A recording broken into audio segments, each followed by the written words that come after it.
Sa previous episode, bigla ang inatake ng isang halimaw na kilala bilang isang kaiju ang isang lungsod, agad na dumating ang defense force para maligpit ang halimaw na ito nang di na magdulot pa ng malalang pagkasira.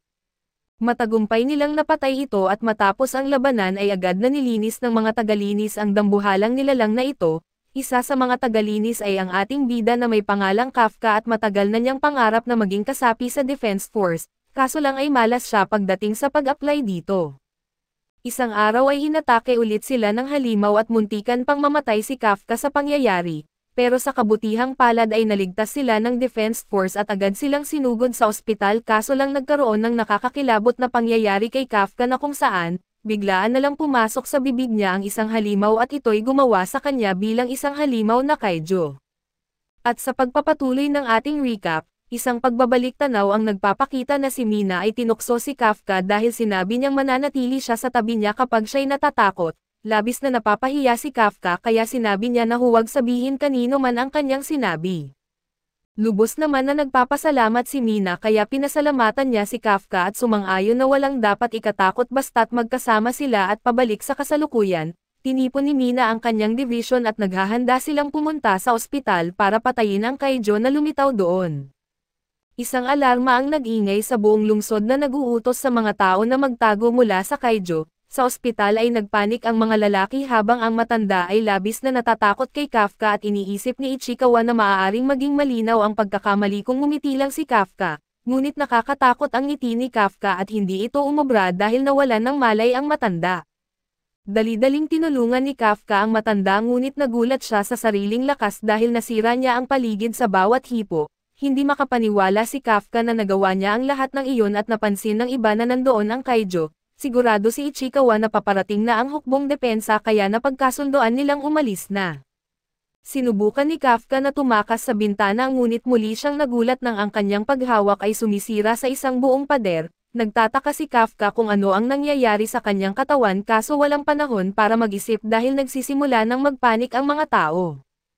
Ang dalawang lalaki ay tumalon palabas ng bintana ngunit si Kafka ay lumipad ng mas malayo kaysa inaasahan niya. Si Ichikawa ay sinusubukang unawain ang nangyayari ngunit nagsisimula na siyang magtaka kung talaga bang si Kafka ang kaiju na ito at tinanong niya si Kafka kung siya ba talaga iyon, ngunit hindi na rin sigurado si Kafka dahil wala na siyang kontrol sa kanyang katawan.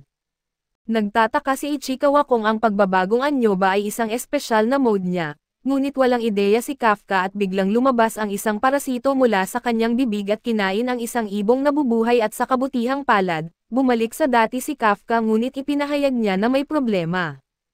Nagtataka si Ichikawa kung anong kakilakilabot na bagay ang naghihintay sa kanila sa susunod, ngunit sinabi lang ni Kafka na kailangan niyang umihi at pinayuhan siya ni Ichikawa na pigilan ito kaso hindi niya magawa at ikinakahiya ni Kafka ang kanyang sarili bilang isang matanda na hindi makapagpigil.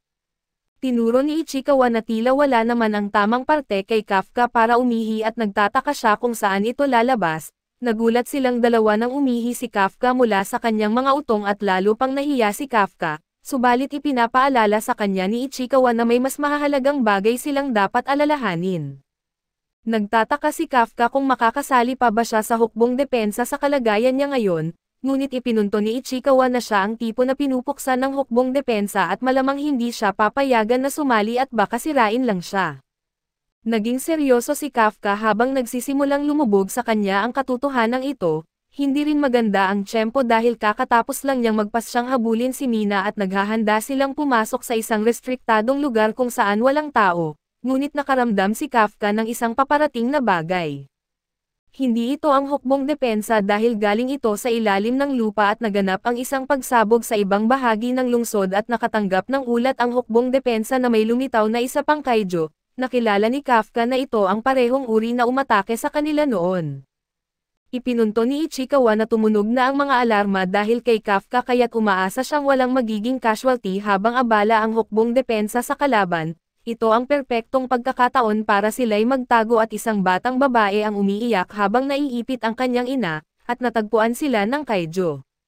Pinakiusapan ng ina ang kanyang anak na tumakas kaso huli na dahil malapit na siyang kainin ng kaiju, subalit bigla na lang dumating si Kafka at binigyan ng napakalakas na suntok ang kaiju at muling nagulat si Kafka sa kanyang lakas at nilapitan niya ang batang babae.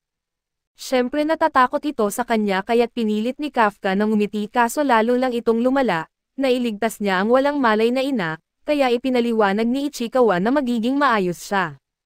Bumalik ang Kaijo, kaya sinabi ni Kafka na kailangan na nilang umalis at nagtaka si Ichikawa kung ano ang plano niya, kaya ibinunyag ni Kafka na susubukan niyang suntukin ng malakas ang Kaijo.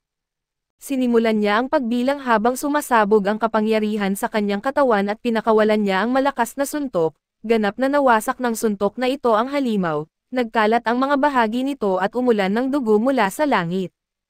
Hindi pa rin makapaniwala si Kafka sa kanyang kalakasan at sigurado si Ichikawa na hindi kailanman magagamit ni Kafka ang suntok na iyon sa isang tao. Sinabi ni Kafka na ligtas na silang pumunta sa ospital ngayon ngunit mas nakakatakot siya kaysa sa dati. Sinabi niya sa batang babae na huwag mag-alala dahil malapit na ang hukbong depensa, kaya't aalis na siya at pinigilan siya ng babae at pinasalamatan siya, na nagpaalala kay Kafka noong pasalamatan siya ni Mina at na-imagine niya ang hinaharap kung saan lumalaban siya sa tabi ni Mina. Nais ni Ichikawa na tumakbo na sila bago sila matagpuan, ngunit idineklara ni Kafka na hindi siya susuko pagkatapos ng lahat at muling ipinakita niya ang kanyang mukhang tao at sinabing kailangan niyang pumunta at manatili sa tabi ni Mina. Dumating ang hukbong depensa hindi nagtagal upang alamin kung ano ang nangyari sa nawasak na Kaijo. Tinanong ni Mina ang batang babae na sabihin sa kanya ang lahat ng nangyari kaso natatakot ito sa pag-iisip pa lang, sinabi ni Mina sa kanya na huwag mag-alala at nangako na pupuksin niya ang lahat ng Kaijo para sa kanya.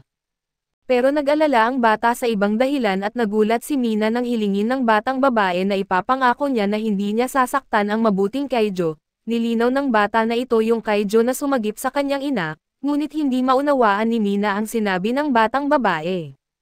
3 buwan ang lumipas, isang ulat sa balita ang nagpahayag na binigyan ng hukbong depensa ng codename ang hindi kilalang Kaijo, tinatawag nila itong Kaijo No. 8 at inakala lang ng mga kasamahan ni Kafka sa kumpanya ng paglilinis na marahil patay na ang Kaijo. Dumating si Ichikawa sa trabaho at iniisip kung paano naging unang Kaijo sa kasaysayan si Kafka na nakatakas mula sa hukbong depensa, ngunit nangangahulugan ito na bawat opisyal ng hukbong depensa sa bansa ay hinahanap siya ngayon. Biglang ipinaliwanag ng kanilang boss na may natanggap na liham sina Kafka at Ichikawa sa Korea. Pinag-uusapan ng ibang mga kasamahan kung paano sumasailalim si Kafka sa pagsusulit taon-taon at kailangan nilang palakasin ang loob niya tuwing matatanggap niya ang mga resulta. Sinisiyasat ni Ichikawa ang kanyang liham at binabati siya ng iba dahil nakapasa siya sa unang round ng pagsusulit para sa seleksyon ng hukbong depensa, sa daan upang ibigay ang liham kay Kafka. Hindi napigilan ni Ichikawa na tingnan ang mga resulta nito. Nakakita siya ng magandang balita kaya dali-dali siyang umalis na nasa sabik. Nakita ng ibang mga kasamahan na nangangahulugan ito na sa wakas ay nakapasa na si Kafka. Ito na ang huling pagkakataon niya na makapasok sa hukbong depensa kaya masaya ang mga kasamahan niya para sa kanya dahil sa wakas ay nagkakaroon siya ng pagkakataon matapos ang mahabang panahon ng pagsisikap. Masiglang sinabi ni Ichikawa kay Kafka na nakapasa siya sa unang round ng mga pagsusulit ngunit nagalit siya nang makita niya si Kafka sa kanyang anyong Kaijo. Bumalik sa dati si Kafka nang hindi niya namalayan, ngunit hindi siya lubusang nagbago. Tinukoy ni Ichikawa na siya ay nasa balita lang kaya kailangan niyang mag-ingat at pagkatapos, nalaman natin na bumalik sila sa ospital ilang sandali matapos ang insidente at nagsisinungaling lamang tungkol sa lahat, inakala ni Ichikawa na mas magiging masaya si Kafka sa natanggap na liham, ngunit inihayag ni Kafka na ang ikalawang round ang palaging hindi niya nalalampasan. Nagtataka si Ichikawa kung talagang balak ni Kafka na kumuha ng susunod na mga pagsusulit sa kabila ng kanyang hindi pangkaraniwang katawan. Tiniyak niya na walang makakapansin, ngunit hindi pa rin niya makuha ng tama ang kanyang pagbabago. Ipinaliwanag ni Ichikawa na ang unang round ay binubuo lamang ng isang pagsusulat ng pagsusulit at ilang mga papeles, ngunit sa ikalawang round, magkakaroon ng mga opisyal sa paligid at magiging tunay na mapanganib ito dahil papatayin si Kafka sa mismong lugar kung makita nila na siya ay isang Kaijo. Subalit idineklara ni Kafka na kukuha siya ng pagsusulit anuman ang mangyari. Nagtrabaho siya ng husto sa nakalipas na 3 buwan at ito na ang kanyang huling pagkakataon dahil siya ay 32 taong gulang na. Desidido rin si Ichikawa kaya't sinabi niyang anuman ang mangyari kay Kafka ay hindi rin siya titigil at nagkasundo sila na kung gagawin nila ito, Gagawin nila ito bilang mga karibal at sa isang casual na sandali ay lumapit si Kafka para uminom ngunit nahihirapan siyang buksan ang kanyang bote ng tubig. Nasira niya ang bote dahil sa kanyang malakas na lakas, kaya't binawi ni Ichikawa ang lahat ng sinabi niya at matapos magtalo ay sinabi niya na malapit nang dumating ang ibang mga tagalinis. Nakahinga ng maluwag si Kafka dahil nakapasa siya sa unang round at idineklara niyang oras na para sa kanyang paghihiganti sa ikalawang round ng mga pagsusulit. 10 araw ang lumipas, dumating ang mga lalaki sa base ng hukbong depensa sa Takikawa para sa eksaminasyon. Nakabisita na si Ichikawa sa ibang base sa isang field trip noon ngunit mas malaki ito. Ibinahagi ng base na ito ang lugar sa garrison ng hukbong panlaban, kaya nagkalat ang mga tropa sa paligid at binanggit ni Ichikawa kung paano ito nagiging mas mapanganib, dahil kung magbabago si Kafka roon ay agad siyang papatayin. Habang nagsisimulang dumating ang iba pang mga examinee, idineklara ni Kafka na oras na para pumunta sila at gusto niyang mag-check-in kahit maaga pa sila, ngunit may isang babae na nakakuha ng kanyang pansin sa pamamagitan ng pagtawag sa kanya na matandang lalaki. Ipinunto niya na hindi siya matanda dahil 32 taong gulang lang siya, ngunit sinabi ng babae na matanda na iyon at inutusan niya si Kafka na ilipat ang kanyang truck, ngunit sinabi niya na maraming iba pang parking spot.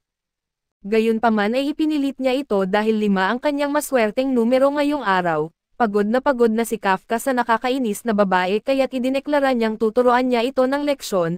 Nagulat si Kafka nang alisin ng babae ang kanyang damit para ipakita ang kanyang suit sa ilalim at idineklara niyang siya na lang ang maglilipat ng kanyang sasakyan. Nagulat ang mga lalaki sa kanyang suit, na nagbigay sa kanya ng malaking lakas at itinaas niya ang truck gamit ang isang kamay at nagimbal sila nang ihagis niya lang ito sa tabi. Binanggit ni Kafka na iyon ay sasakyan ng kumpanya. Nagtaka si Ichikawa kung sino talaga siya, kaya ibinunyag niya na siya ay examinee number 216 at ang kanyang pangalan ay Karo at ang kanyang libangan ay ang pagpuksa sa Kaijo. Sinabi niya sa kanila na tandaan ang kanyang pangalan at nagulat si Ichikawa nang makilala niya ang kanyang apelyido na Kiko at pagkatapos, ibinalik ni Karo ang kanyang atensyon kay Kafka. Inaamoy siya at sinabing siya ay amoy Kaijo. Kaso dito muna matatapos ang recap natin sa bagong anime na ito. Antabayanan po ninyo sa susunod na linggo ang bago nating episode.